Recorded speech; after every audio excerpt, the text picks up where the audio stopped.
নমস্কার, প্রীতিবার্তার পর্দায় আপনাদের সবাইকে স্বাগত। এই মুহূর্তে আপনাদের সাথে রয়েছে আমি উত্তম। শুরু করছি এখনকার বিশেষ বিশেষ সংবাদগুলো। আবারও নেশা সামগ্রী সহ 3 যুবককে আটক করলো এলাকাবাসীরা। ঘটনা উদয়পুরের জগন্নাথ দিঘির পাড়। নেশার বারবারন্তে অতিষ্ঠ রাজ্যের শুভবুদ্ধি সম্পন্ন জনগণ।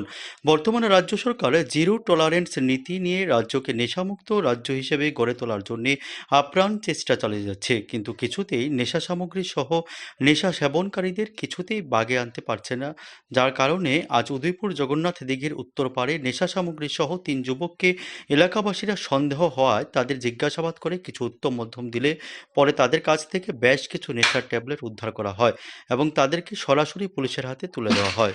ব্যুরো রিপোর্ট, প্রতিবার্তা। হ্যাঁ, জলিল মিয়া জলিল মিয়া বাড়ি কোনখানে? রাজারবাগ। পুলিশ কেটে আনছে? পুলিশ আনছে, আমি দাঁড়ায় তার লগে কথা বলতেছি, টাইনের লগে সিরিজ পাইছে 3 ঘন্টা ধরে পেয়েছে। কি আসিলিস? কি সিরিজ কইতে না এটা তাই না?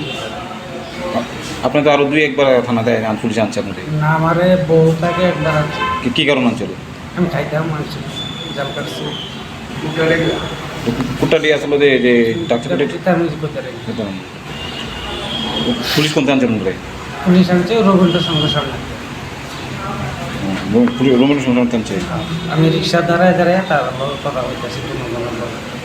তারপরে এসে টাইনের চেক করছে, চেক করে টাইনে এসে সিরিজটা হয়েছে, ভাই এসে এবার 3 ঘন্টা মাইরে টাইটা দিয়ে গেছে। এলাকাবাসী কুট্টা পাইছিল আমার লগও পাইছে না, এর লগও পাইছে না, হ্যাঁ মনে পালাই দিলাম তো নাকি এটা নিচে পাইছি, নিচে পাইয়া তারা লইছে টাইনের কাছে শুধু সিরিজ পাইছে। ভয়ঙ্কর অগ্নিকাণ্ডে পুড়ল কমলপুর এসডিএম অফিস সংলগ্ন সুরজিৎ দত্তের বাড়ি। ঘটনাকে ঘিরে গোটা এলাকায় চাঞ্চল্য ছড়িয়ে পড়ে। ফের ভয়ঙ্কর অগ্নিকাণ্ডে পুড়ল কমলপুর এসডিএম এর সরকারি আবাসের পাশের সুরজিৎ দত্তের বাড়ি। একেবারে আগুনে ছারখার হয়ে যায় পুরো বাড়িটি। ব্যুরো রিপোর্ট, প্রতিবার্তা। আমার নাম শ্রী সুরজিৎ দত্ত, পিতা মৃত সুজিত দত্ত। আমি দীর্ঘ 7-8 বছর ধরে এই কর্মসূত্রে আগরতলা বসবাস করছি। আমার স্ত্রীও বর্তমান সময়ে এখানে থাকে না, এটা আমাদের পৈতৃক বাড়ি। তো আজকে ভোরবেলা একটা আগুনে এই বাড়ির সমস্তটাই মানে দিল্লা পুরা শেষ। প্রায় 10-12 লক্ষ টাকার ক্ষতি হয়েছে এখন পর্যন্ত, যা আমি অনুমান। এবং কিটাতে আগুনটা লাগছে আমরা বুঝতে পারতেছি না। এখানে পাশে থানার ব্যারাকও আছে, পাশে এসডিএমের কোয়ার্টার। আমার যে বাবার সময় তৈরি ঘর বা অন্যান্য ঘর রান্নাঘর সবগুলি পুরা হয়ে গেছে, কিন্তু মেন সুইচ অফ করেই আসলো, কারণ আমরা যেহেতু বাড়িতে নাই। তারপরও বুঝতে পারতেছি না কী কারণে এইরকম ঘটনা ঘটছে। ঠিক আছে। বৌদিকে প্রথমে ফষ্টি নষ্টি করার আবদার, পরবর্তী সময়ে সে আবদার অগ্রাহ্য করলে সে বৌদিকে আগুনে পুড়িয়ে মারার চেষ্টা করল দেওর। ঘটনা গন্ডাছড়া এলাকায়। বৌদিকে প্রথমে শারীরিক ফষ্টি নষ্টি করার আবদার, পরে আবদার না মানায় আগুনে পুড়িয়ে মারার অভিযোগ দেওয়ারের বিরুদ্ধে। ঘটনা ধলাই জেলার গন্ডাছড়া মহকুমার ডম্বুরনগর ব্লকের রাইমা এডিসি বিজয়পাড়া এলাকায়। ব্যুরো রিপোর্ট, প্রতিবার্তা। আসলে আগুন লাগাইছে, তার নাম কি? মিলি। আপনার কি লাগে? হ্যাঁ, আপনার কি লাগে? বউ। কি হয়েছিল? ঘটনাটা কেমন আগুন লাগছে? তারা ছোটো ভাই লই ঝগড়া করছে আর কি, আমার ছোটো ভাই লই ঝগড়া করছে। তার বাবার বকিটা হয়েছে, যা বাকি যা বাড়ি থেকে। আমি বলছি ছোটো ভাই বাকি যা, বেশি না দাবা খাই খাই বেশি মদ খাইছে, যে ঝগড়া করে তারা বিশাল করে। আমার বকিটা হয়েছে, সহ্য হয়েছে না, পরে আগুন লাগবে আমার গার মধ্যে হয়। আপনার ভাইয়ের নাম কি? আপনার ভাইয়ের নাম লক্ষ্মী কুমার। লক্ষ্মী কুমার চাকমা।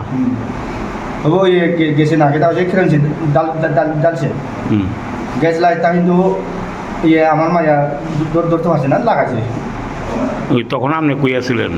হ্যাঁ, তখন আপনি কই আসলেন? আমি বাইরে একটু রোদ ফুল গাছের নিচে একটু বয়ে আছে, আমি বাইরে রান্নাঘরের দোকান আছে আর কি। তারা কে গিয়ে আনছে তারা হাসপাতালে? হ্যাঁ, তারা কে আনছে হাসপাতালে? আমরা আনছি আর কি, ওই গ্রামীণ মানুষ অ্যাম্বুলেন্স ফোন করছে, আচ্ছা, আনছি আর কি। এখন কি অবস্থা? এখন আগরতলা বলে রিভার করবো। রেফার করছে। আমরা শুনছি কি আপনার এই ছোটো ভাইয়ের সঙ্গে একটা আপনার স্ত্রীর একটা সমস্যা চলছিল অনেকদিন ধরে, অনেক দিন।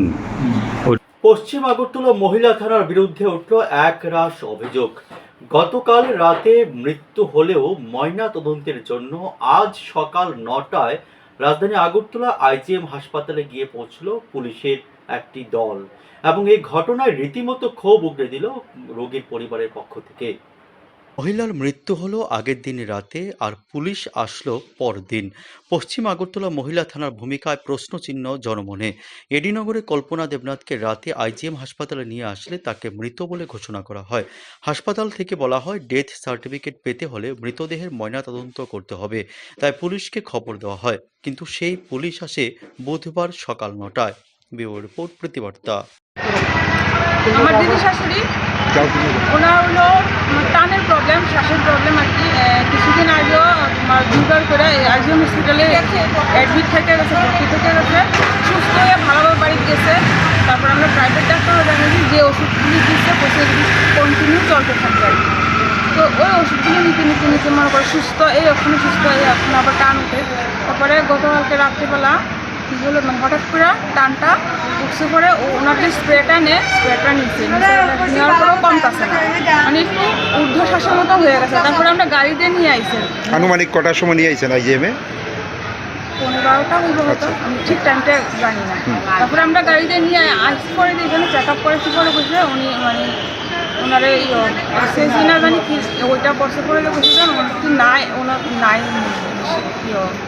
উনি তো মারা গেছেন। এরপরে আমরা আবার বিশ্বাস করতেছিলাম, কারণ এরকম তো আরও 2বার হয়েছিল, 2বার হয়ে আবার সুস্থ হয়ে গেছিল।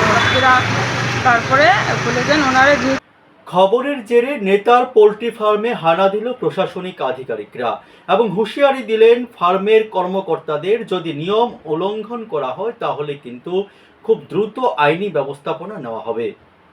বিশালগড় এসডিএম অফিসের ডিসিএম প্রসেনজিৎ দাস এবং টাকারজোলা থানার পুলিশ সিপাহীজলা মারাকপাড়া মুরগি ফার্মে হানা দেন।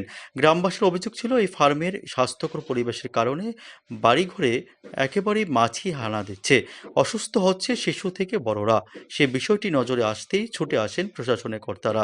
তাছাড়া এদিন আরও অভিযোগ উঠে আসে নেতা রতন দেবনাথের পার্টনার প্রণব মারাক গ্রামবাসীদের দেখে নেওয়ার হুমকি দিচ্ছে বারংবার। ব্যুরো রিপোর্ট, প্রতিবার্তা। আমরা ওই দিন ফার্মে গেছিলাম মাছির লেগিয়া, যাওয়ানেতে পরে দিয়ে অনেক কিছু কইতে আছে যে আমার ছেলে জুটন মারাক টিটনালি তারারে দেখিয়া দিব, হ্যাঁ যদি এই প্রণব মারাক আচ্ছা এইরকম হুমকিটা দিতে আছে, তা অনেক কিছু করতে পারে, কারণ টাকা পয়সা আছে, অনেক কিছু আছে, টাকা পয়সা দিয়ে অনেক কিছু করতে পারে। তাহলে দেখা যায় রাস্তাঘাটে চলাচলতে সময় যদি কিচ্ছু হয় তাহলে হে দেয় নিব আমার ছেলে না আমার যে টিটনালি যদি কিচ্ছু হয়, মানে প্রণব মারাকে হুমকি প্রণব মারাকে হুমকিটা আছে। কি কারণে? ওই তো আমরা মাছির ব্যাপারে ফার্মে গেছিলাম আর কি, যে মাছি দমানের লেগিয়া, মানে এটা উল্টা এখন ভুল বুঝতে আছে। আমরা গ্রামের মধ্যে থাউন যেতে আছে না মাছির জ্বালায়, বাচ্চা কাচ্চা অসুস্থ হইতে আছে, খাওয়া দাওয়া একটু খোলা রাখুন যেতে আছে না, দিনের বেলা পর্যন্ত মশারি লাগাই রাখুন রাখতে আছে, বাচ্চা কাচ্চারা নিজের ঘুমান লাগতে আছে। তো এইসব যাই কইছি দিকে এখন মানে আমরা রূপে উল্টা পদক্ষেপ নিতে আছে।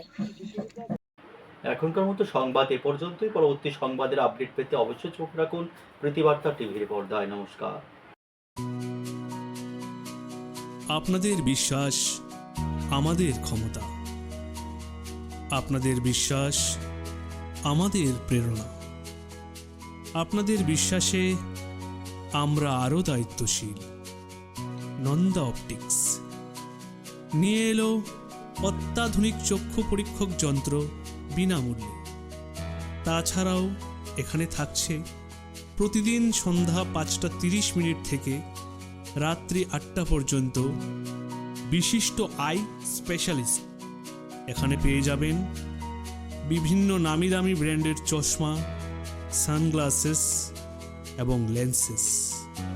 নন্দা ও নিউ নন্দা অপটিক্স। আমাদের ঠিকানা মঠচৌনি নেয়ার ট্রাফিক পয়েন্ট।